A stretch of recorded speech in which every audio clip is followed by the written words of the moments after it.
베로나 원형극장은 이탈리아 베로나의 브라 광장에 있는 로마 원형극장으로 서기 30년에 건설되었습니다. 검투사들의 결투를 보기 위해 관중들이 경기장을 가득 채웠으며 고대에는 경기장의 수용 인원이 거의 3만 명에 달했습니다. 고대 로마의 베로나 유사는 콜로세움과 마찬가지로 훌리오 클라우디아 시대인 서기 1세기 초로 거슬러 올라가는 인상적인 원형 극장인 아레나에서 표현됩니다. 오랜 역사 동안 베로나 아레나는 검투사들의 싸움과 사나운 이국적인 동물 사냥의 장소로 사용되었으며 또한 기독교인의 순교 장소로도 사용되었습니다. 기독교가 들어오면서 경기장은 원래의 기능을 잃고 한동안 채석장으로 변했습니다. 로마에서 세 번째로 큰 원형 극장이며 1183년에 강력한 지진으로 인해 원형 극장 전체를 둘러싸고 있던 세 개의 아치형 구조물이 파괴되었음에도 불구하고 잘 보존되어 있습니다. 경기장은 쇼를 주최하는 중앙 부분과 관객을 위한 청으로 나누어져 있으며 통로에 의해 수평 구역으로 나누어집니다. 다원형 모양은 많은 관중을 수용하고 경기에 충분한 공간을 제공하도록 설계되었습니다. 경기장은 관중의 흐름을 장려하고 도심의 혼잡을 피하기 위해 로마 도시 외부 성벽에 지어졌습니다. 베로나 원형극장은 지금도 매년 여름 오페라 콘서트 행사가 열리는 곳으로 남아 있습니다.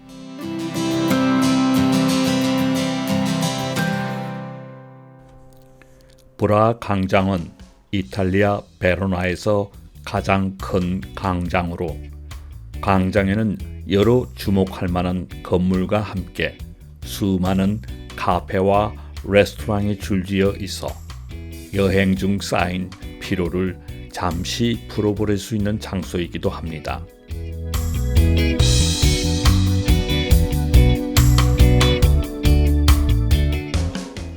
원래 흙개간지로 되어 있던 곳을 산책을 겸한 만남의 장소로 만들자고 했던 베로나 시장 알비제 모체니고에 의해서 이루어졌습니다.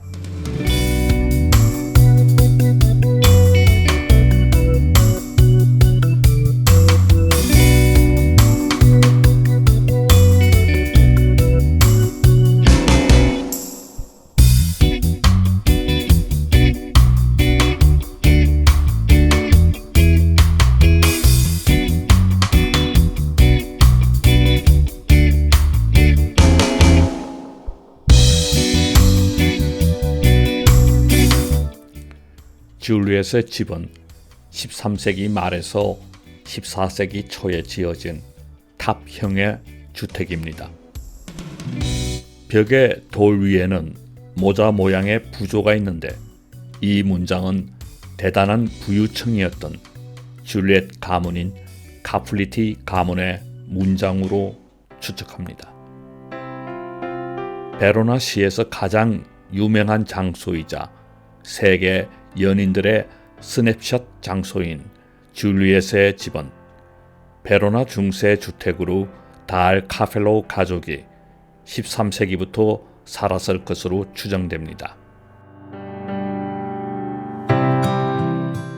1968년 베로나 출신 예술가 네레오 콘스탄티나는 줄리엣 조각상을 의뢰받았습니다. 동상은 유명한 줄리엣 발코니 안에 거실에 배치되었으며 조각상은 금 대신 청동을 사용했습니다.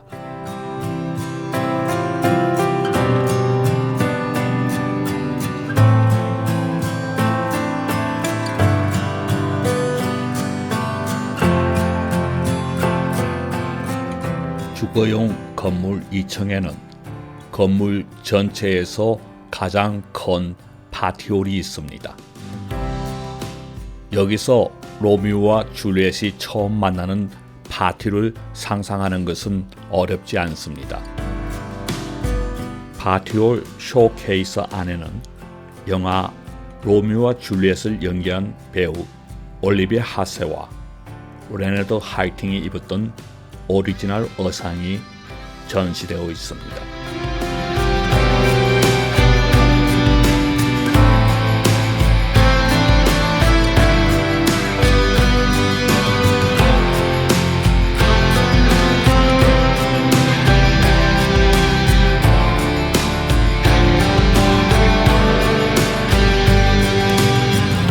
파티홀을 지나 다른 층에는 줄리엣의 침실이 있습니다.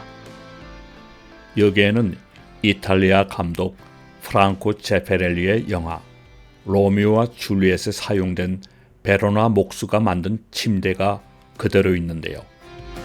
언제든 줄리엣이 다시 사용할 것처럼 시트와 베개가 준비되어 있습니다.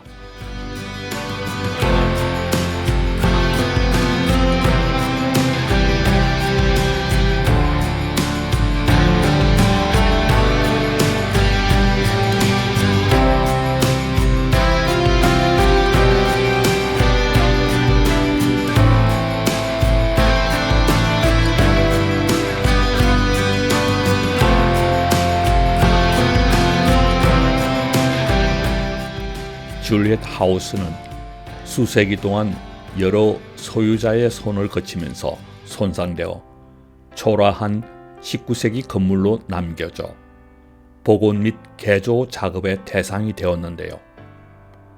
유명한 셰익스피어 비극의 주인공 줄리에타 카플리테와 로미오 몬테키가 태어난 곳이라는 대중적인 인기 때문에 베로나 시의회는 적어도 주택의 일부라도 복원하는 것이 적절하다고 결정했습니다. 의회 결정에 따라 20세기 초 베로나 박물관의 건축가이자 간장인 안토니오 아베나는 중세풍의 모습을 되찾기 위해 복원 작업을 시작했습니다. 따라서 유명한 발코니는 1920년까지 카스텔베키오 박물관에 보관되어 있던 14세기 대리석 유적을 모아서 만든 것이며 당시 건축 양식에 따라 재사용할 수 있는 돌이었습니다.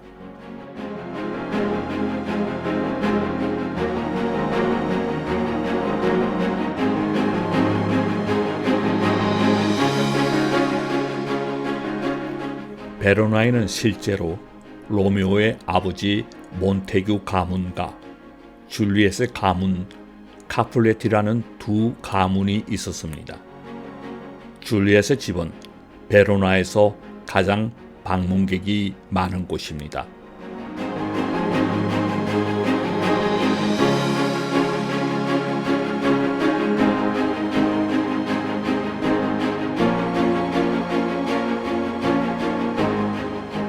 아나스타샤 대성당은 모든 것이 붉은 벽돌로 만들어졌습니다. 성 아나스타샤 대성당은 베로나에서 가장 큰 교회입니다. 교회는 4세기 순교자인 성모 아나스타샤에게 헌정된 롬바르디아 시대의 기존 교회 이름을 그대로 유지하고 있습니다. 대성당은 빨간색 베로네제 대리석으로 만든 12개의 인상적인 기둥이 지탱하는 3개의 큰 통로로 확장되어 있습니다. 대부분 1400년에 완성되었지만 작업은 14세기와 15세기 전반에 걸쳐 간헐적으로 계속되었습니다.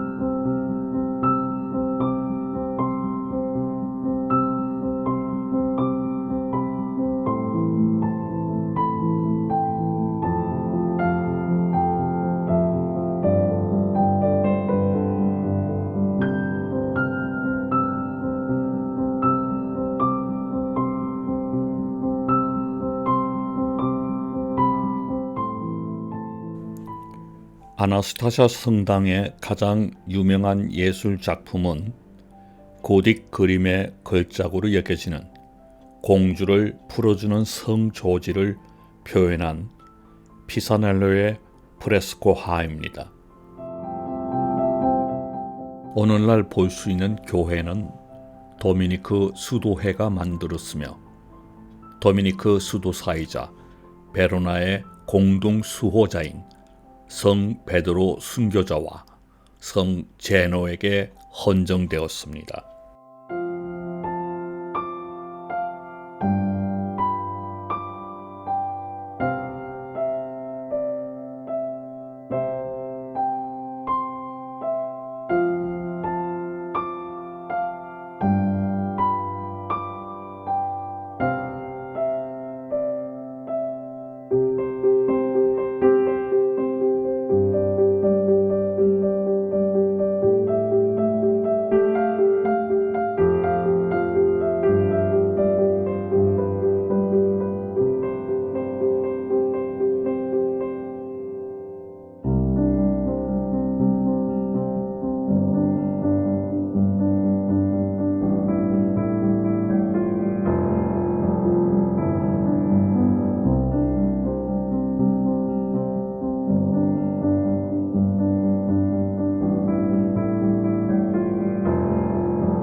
카스텔베키오는 이탈리아 북부 베로나에 있는 성이며 중세시대에 도시를 통치했던 스칼리제르 왕조의 가장 중요한 군사 건축물입니다. 카스텔베키오는 1300년 중반에 베로나 칸그란데 2세 델라스칼리의 영주에 의해서 건설되었습니다.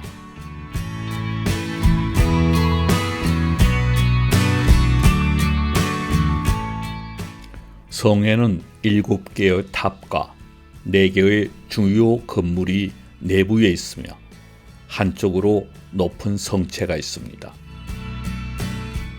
성 안에 거주할 수 있는 사람들은 자격이 따로 있었는데요. 먼저 로마 식민지 치안 판사, 그 다음으로 롱고바르드 영주, 그 다음이 프랑크 백작의 자리였습니다.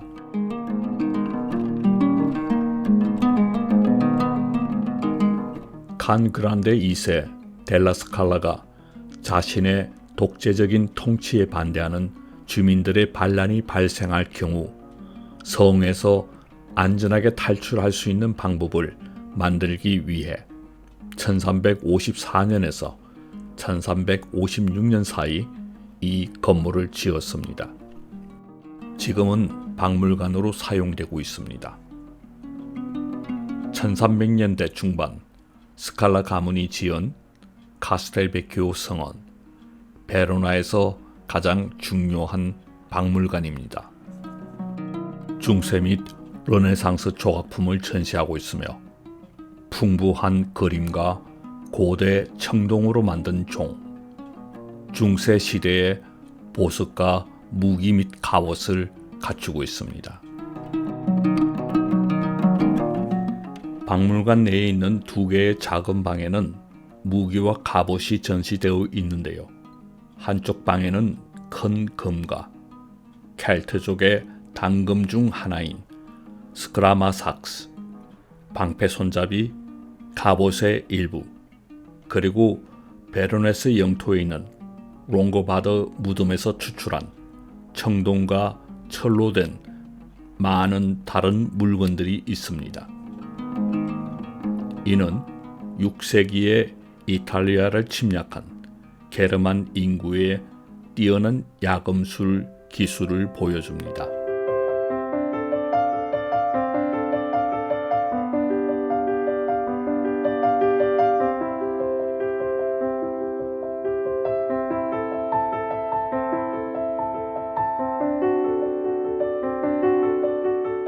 다른 한편에는 전쟁과 프레이드에 사용되었던 일련의 르네상스 무기가 전시되어 있습니다.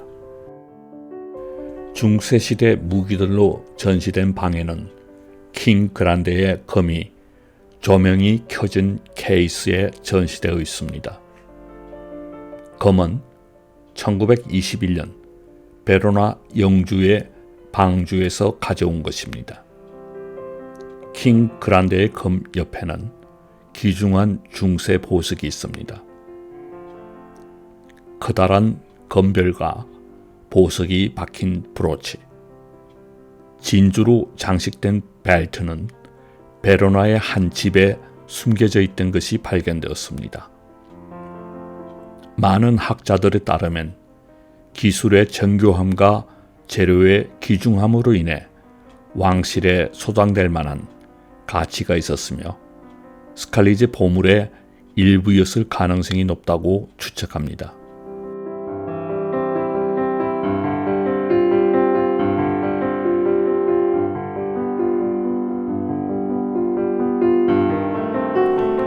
(2015년에는) 박물관을 충격에 빠뜨린 사건이 발생했는데요. 11월 19일 저녁 박물관 폐장 시간에 강도떼가 카스텔베키오에 침입했습니다. 강도들은 매표소 직원과 박물관 직원들을 움직이지 못하게 한 뒤 샅샅이 뒤져 전시 중이던 피사넬로의 마돈나 델라 칼리오와 조반 프레체스코 카르토의 그림을 그리는 아이의 초상과 같은 상징적인 작품을 포함하여 총 17점의 그림이 강탈되었습니다. 베로나는 이 사건으로 발칵 뒤집어졌는데요. 박물관을 찾은 방문객들은 도난당한 그림이 걸려있던 벽에 액자 흔적만 남아있는 것을 보고 황당함을 금치 못했습니다. 몇 달간의 집중적이고 극비 조사 끝에 우크라이나에서 강도들이 체포되었는데요. 그 중에는 중재자 역할을 했던 카스텔베키오 박물관의 경비원도 있었습니다. 다행스럽게도 도난 작품은 우크라이나에서 다시 제자리로 돌아왔고 드디어 베노아 시민들은 충격에서 벗어날 수 있었습니다.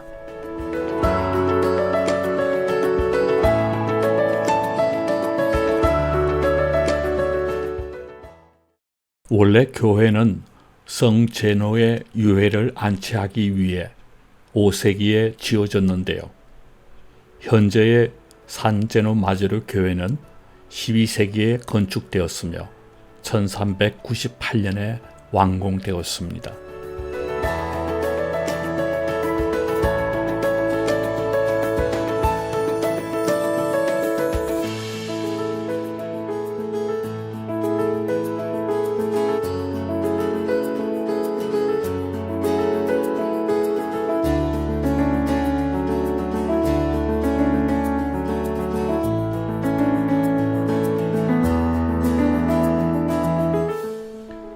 성당 오른쪽의 종탑은 대성당과 같은 스타일로 지어졌으며 도시에서 가장 오래된 종이 있습니다.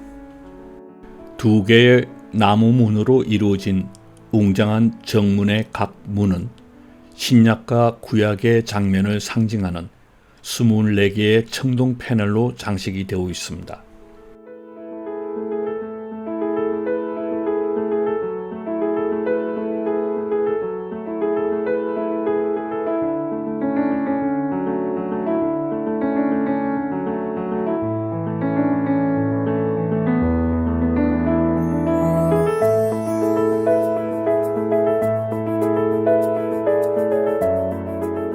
벽돌과 돌로 된 줄무늬 외관을 갖춘 이 대성당은 이탈리아 북부에서 가장 웅장한 로마네스크 양식의 교회 중 하나로 여겨집니다. 3층으로 이루어진 내부는 프레스코화와 기타 예술 작품으로 가득 차 있으며 교회에는 해랑과 별도의 종탑이 있습니다. 건축 양식은 베네토의 롬바드 건축에 영향을 받았습니다. 362년에서 380년 사이에 베로나의 주교인 산 제노에 의해서 봉헌이 되었습니다. 교회는 1117년에 지진으로 심각한 피해를 입었는데 이후 복원 작업은 적어도 20년 동안 계속되었는데요. 건물의 현재의 크기를 얻었고 2개의 로마네스크 양식의 프로티룸이 세워졌습니다. 지하실은 대성당에서 가장 오래된 부분으로 그 기원은 10세기입니다. 아치, 기둥, 돌조각 등 건축학적 그 자체로 정말 흥미로운데요. 지하실은 아래에 위치하며 2개의 대리석 계단을 통해 접근할 수 있습니다. 또한 여기서는 산 제노의 유적이 안치된 석관을 볼 수 있습니다. 그의 얼굴은 은색 가면으로 덮여 있고 그의 유해는 주교의 예복에 사여 있습니다.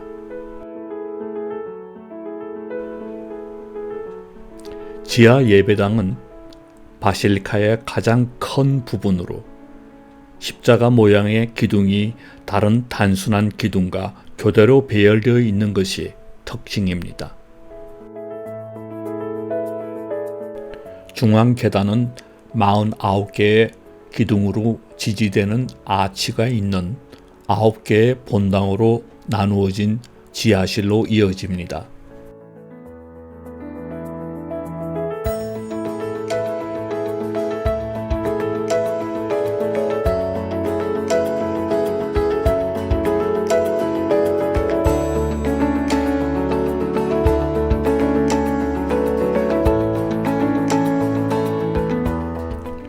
베로나에서는 어디를 가든 셰익스피어의 로미오와 줄리엣에 대한 얘기가 빠지지 않는데요. 산 제노 대성당은 로미오와 줄리엣의 교회로 알려져 있습니다. 두 사람의 결혼식이 이곳 성당 지하실에서 열렸을 것으로 추정되기 때문입니다. 영국에서는 두 연인이 로렌스 수사의 감방에서 결혼했다고만 알려주는데요. 지하실의 어두운 구석진 곳은 비밀스러운 어식을 치르기에 적합한 장소인 것 같습니다.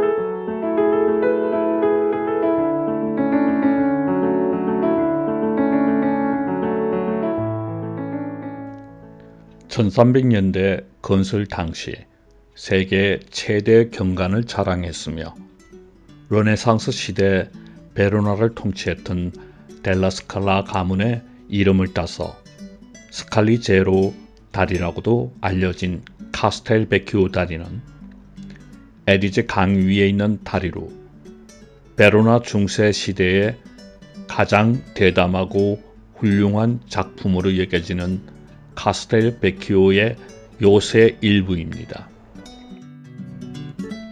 카스텔베키오 요새가 도시 내의 적 세력 중 하나가 폭동을 일으킬 경우 티롤로로 향하는 탈출 경로를 확보하기 위해 건설되었습니다.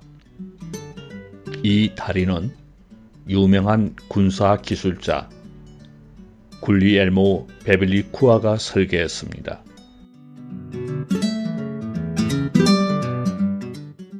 이 다리는 1945년 4월 24일 태각하는 독일군에 의해서 로마 피에트라 다리를 포함해 베로나의 모든 다리와 함께 폭파되었습니다.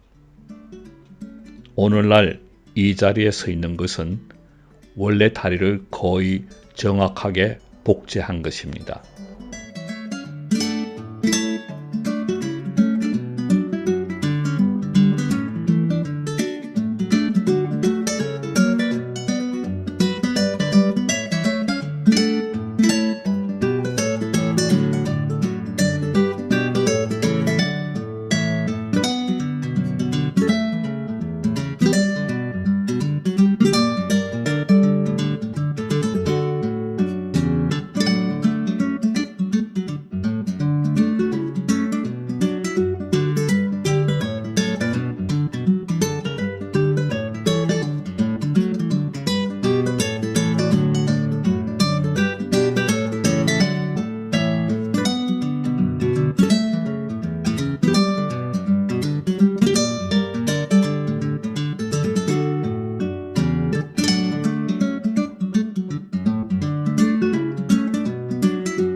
로마네스크 양식으로 지어진 84m 높이의 람베르티 타워는 오늘날 베로나시에서 가장 높은 건물입니다.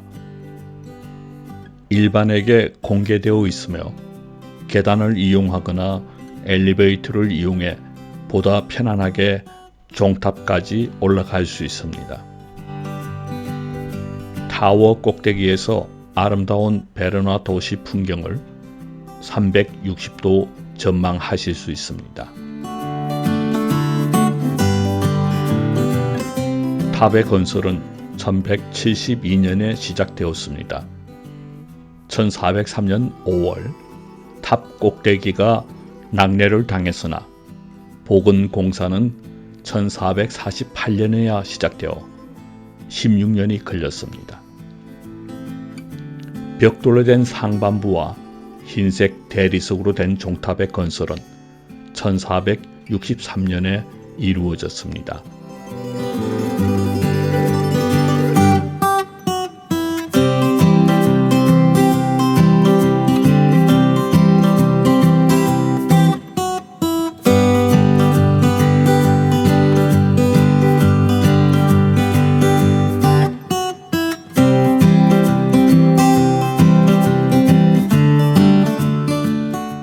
내부에 있는 두 개의 종인 랭고와 마랑고나는 도시의 공공생활을 위해서 사용했습니다. 첫 번째 종인 랭고의 종소리는 시의회 회의를 알리고 적의 공격이 발생할 경우 시민들을 무장시키도록 요청하는 알림의 소리였습니다. 두 번째 종 마랑고나 소리는 장인들의 작업 시간, 시작과 끝을 알렸습니다.